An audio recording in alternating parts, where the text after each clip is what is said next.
Subscribe The Sport Show.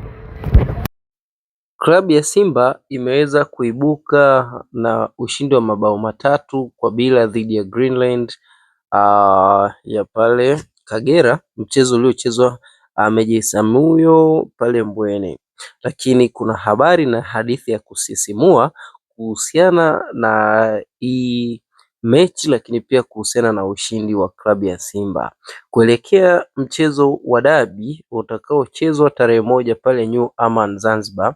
Kwa mchezo huu wa leo kuna kitu ambacho kimeweza kuonekana na nimeweza kubaini mambo kadhaa ambayo nitashare na wewe kwa namna moja ama nyingine, ili uweze kuyajua na kufahamu kwamba okay, kwa Simba kuelekea dabi na kile ambacho wamekionyesha uwanjani inatafsiri kwamba dabi itakuwa ni mchezo wa namna gani.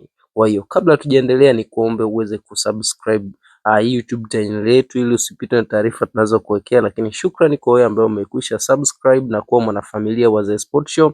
Asante sana kwa kuwa nasi na kukumbusha tu majifti yatatoka. Kwa hiyo ni kitu ambacho natamani niendelee kuwakumbusha siku hadi siku mpaka pale itakapotoka. Kwa hiyo endelea kufuatilia The Sport Show, lakini subscribe na pia follow account yetu ya Instagram.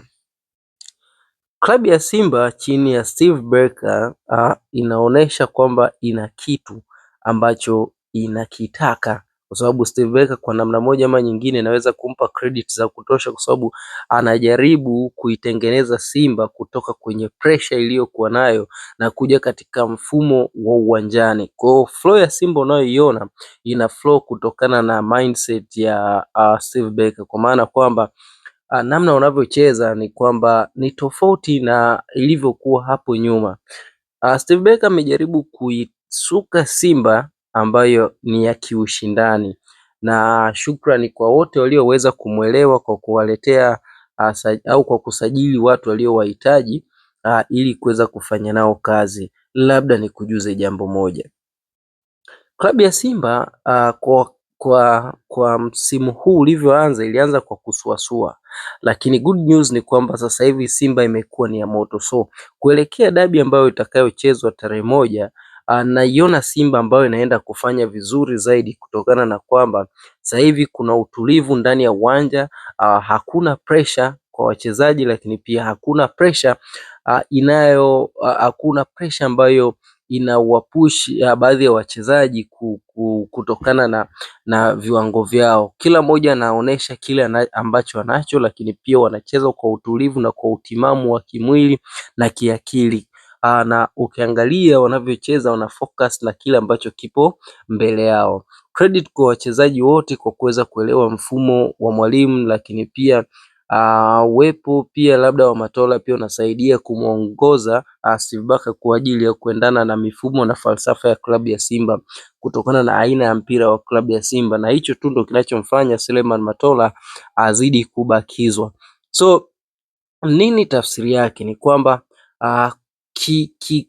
muundo na kimfumo Simba atakuwa yuko sawa, na kwa namna ambavyo Steve Barker alikuja na plani ya leo ni kuanzisha wale wote ambao mara nyingi hawapati nafasi. Kwenye post iliyopita niliyokuwekea, nilijaribu kuzungumza kwamba mechi hii ni mechi ambayo itakuwa inawahusisha wachezaji wale ambao hawapati mechi kwenye first half, kwenye first line up au tunaita first 11.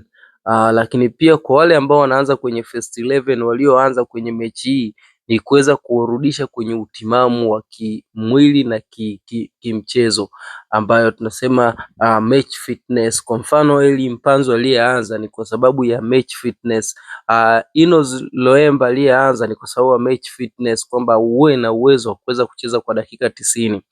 Greenland ni timu ambayo haifahamiki sana kwa wadau wengi, lakini ni timu ambayo imeonyesha ukomavu wa hali ya juu kwenye mchezo wa leo, kutokana na kile ambacho walikifanya kwa kujaribu kuwadhibiti Simba wasiweze kufunga mabao mengi zaidi, kwa sababu ingekuwa ni timu dhaifu pengine wangeweza kufungwa hata magoli 6-7 huko, au hata 8. Kutokana na nini? Kutokana na daraja ya Simba na Greenland ni madaraja mawili tofauti kabisa, kwa sababu Greenland daraja la chini, Simba yuko daraja la juu, na ukizingatia kwamba ni simu namba 8 kwa ubora barani Afrika. Kwa hiyo ukichukua hayo madaraja unakuta kwamba Greenland wako chini ya klabu ya Simba. Kwa hiyo credit kwao kwa kuweza kucheza kwa nidhamu, lakini pia kuweza kuwaheshimu zaidi Simba.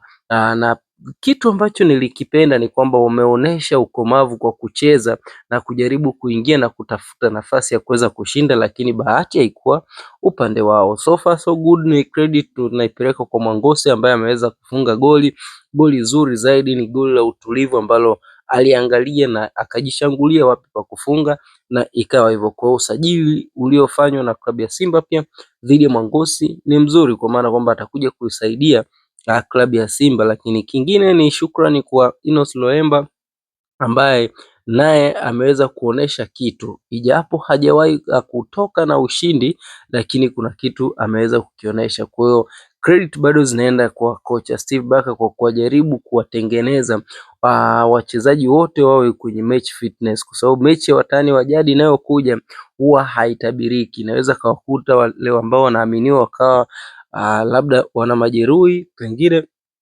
hao wengine wakaja kusaidia. Kwa hiyo tukijaribu kufanya uchambuzi wa wachezaji mmoja mmoja katika klabu ya Simba kwa wakati huu, unagundua wote wamekuiva na wote wapo tayari kwa ajili ya kupambana, lakini pia wote wapo tayari kwa ajili ya ushindi tarehe 1.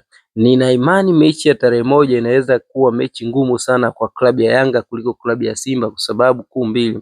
Sababu ya kwanza ni Simba ambayo tayari ipo kwenye muunganiko, ipo kwenye morali, kwa sababu psychologically baada ya kupoteza Champions League walirudi wakakaa kwamba okay, hii imekwisha, na hiyo ni credit ambayo inaenda kwa Medali ambayo alisema wazi kwamba kwa sasa tumeshatoka. Kwa hiyo akili na utulivu tunaelekeza kwenye ligi kuu. Kwa hiyo kwa namna moja ama nyingine Simba anaenda kukutana na Yanga ambaye ana machungu ya kutokufuzu robo finali, lakini Simba mwenye chachu ya ushindi kwa sababu anataka kuanza kutengeneza ufalme wake wa ligi za ndani, lakini pia msimu ujao waweze kufanya vizuri kimataifa. Kwa kipimo cha pekee cha Simba cha kuchukua ubingwa kwa ligi kuu msimu huu ni kuifunga Yanga. Haijalishi watacheza kwenye uwanja upi, lakini pia haijalishi watacheza mechi muda gani. Kwa hiyo kwa namna moja ama nyingine unaona kabisa ni mechi ambayo kwa upande wa Simba itakuwa ni nyepesi, kwa sababu wanaenda wakiwa na morali, wanaenda wakiwa fit, lakini pia wanaenda wakiwa na muunganiko, vile wakiwa na wachezaji muhimu, wote wakiwa katika hali ya kupambanaji. Tutazidi kuchambua sana mechi hizi za Simba na Yanga kwa wakati mwingine, lakini kwa leo ni hayo tu. Asante.